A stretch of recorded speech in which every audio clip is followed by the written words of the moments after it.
تجاویز آپ کے سامنے رکھنے کی یہ ہیں کہ جو طبقات ہیں ان کے ساتھ گفت و شنید شروع کریں.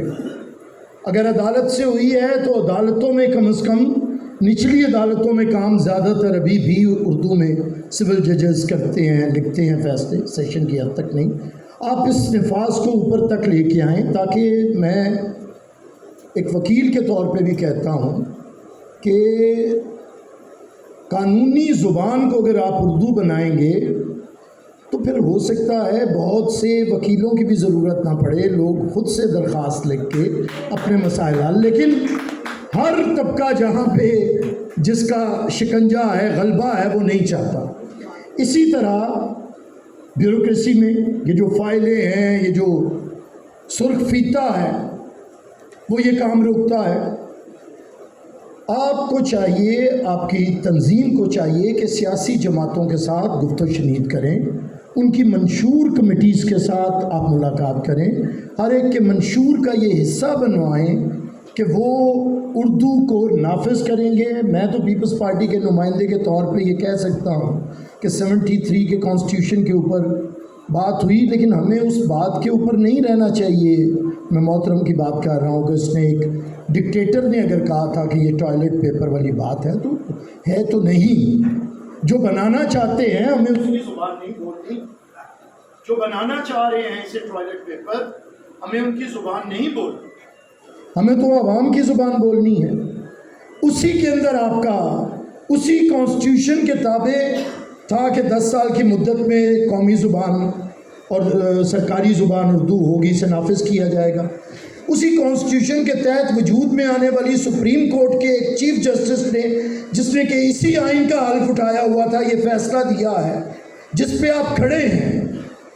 وہ ایک جج کا، ایک چیف جسٹس کا فیصلہ ہے، لیکن وہ چیف جسٹس جس پہ کھڑا ہے وہ آئین ہے. تو آئین کی توہین کر کے چیف جسٹس کی عزت یا اس فیصلے کی عزت کیسے ہوگی؟ تو اس آئین کو معتبر کرنے کے لیے سارا آئین کا نفاذ پارلیمنٹ نہیں کرتی ہے، آئین کا نفاذ عام آدمی کرتا ہے. کاہے عمرہ کے در و دیوار کاہے عمرہ نہیں ہلائیں گے، یہ آپ لوگ ہلائیں گے. آپ کو موقع ملتا ہے. کیا آپ نے کبھی اپنے نمائندے سے یہ پوچھا ہے کہ وہ اردو کے نفاذ کے لیے کیا بات کرے گا؟ کیا آپ نے، میں مثال دیتا ہوں کہ ہماری سندھ میں گورنمنٹ ہے، ادھر کا وزیر ہے سردار محمد شاہ، وزیر تعلیم بنا، اور اس کے بچے سرکاری اسکول میں اس نے کروائے، کسی پرائیویٹ اسکول کے اندر نہیں تھے. کیا آپ نے کبھی یہ سوال ادھر اٹھایا ہے؟ تو یہ چیزیں جو کرتا ہے اسے اپریشیٹ کریں تاکہ پھر ایک بنیاد بنے اور آگے جائے بات. اور آج بھی پاکستان کے اندر آپ کے موقف کو یہ چیز تقویت دیتی ہے کہ آج 2 چیزیں بک رہی ہیں پاکستان میں، ایک تعلیم اور ایک علاج. اور ہر گھر سے اگر یہ خرچے حکومت اپنے ذمہ لے لے، ایک تعلیم اور ایک علاج، تو ہر گھر کا 70% خرچہ کم ہو جائے. اور فلاحی ریاست کا یہ کام ہے. اب آئین نے یہ کہہ دیا ہے اور پیپلز پارٹی یہ چیز ہے، لیکن بہرحال کہہ دیا ہے کہ بنیادی تعلیم جو دینی ہے 16 سال تک، وہ ریاست کی ذمہ داری ہے.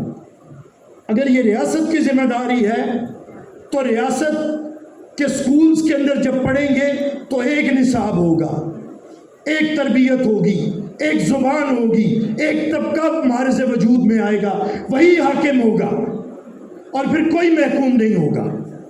لیکن اس کے لیے ضروری ہے کہ یہ باتیں ایک ہال کے اندر نہ کی جائیں ایسے بھی، لیکن صرف ایک ہال کے اندر نہ کی جائیں.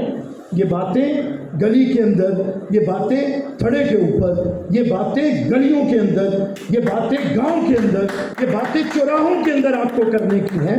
آپ روکیں. اگر کوئی آپ سے میں وعدہ کر گیا 2-3 سال پہلے، تو میں تو آج بھی یہ کرتا ہوں کہ کسی تقریب میں جاؤں، انگریزی ہو رہی ہو، اس کے باوجود کہ میں بیرسٹر ہوں، تو میں کہتا ہوں کہ ہاتھ کھڑا کریں اردو سمجھنے والے کتنے ہیں. اور اگر اکثریت اردو بولنے والی اور اردو سمجھنے والی ہو تو پھر میں بات اردو میں کرتا ہوں. تو یہ میں نے تو آپ سے عہد کو، لیکن یہ بات اپریشیٹ نہیں ہوتی ہے. آج بھی جو روب جھاڑے انگریزی میں لوگ اسی کو معتبر سمجھتے ہیں. تو اس کے لیے ضروری ہے کہ پہلے عوام کو آئین ٹوائلٹ پیپر نہیں ہوتا. عوامی سوچ جب بدبودار ہو جاتی ہے، جب وہ بہتا ہوا پانی نہیں رہتا، جب وہ رک جاتا ہے تو وہ بدبودار ہوتا ہے اور وہ سوچ ٹوائلٹ پیپر ہو جاتی ہے. اور بدقسمتی سے اس قوم کی سوچ اس وقت بہت بدبودار ہے. جب تک اس پہ خوشبو بھرنی ہے تو خوشبو تو پھر اس میں غالب بھرے گا، میر بھرے گا، اقبال بھرے گا، فیض بھرے گا. اور اس کے لیے میں اتنا ہی کہوں گا کہ نجات دیدہ و دل کی گھڑی نہیں آئی، بڑھے چلو کہ منزل ابھی نہیں آئی. بہت شکریہ.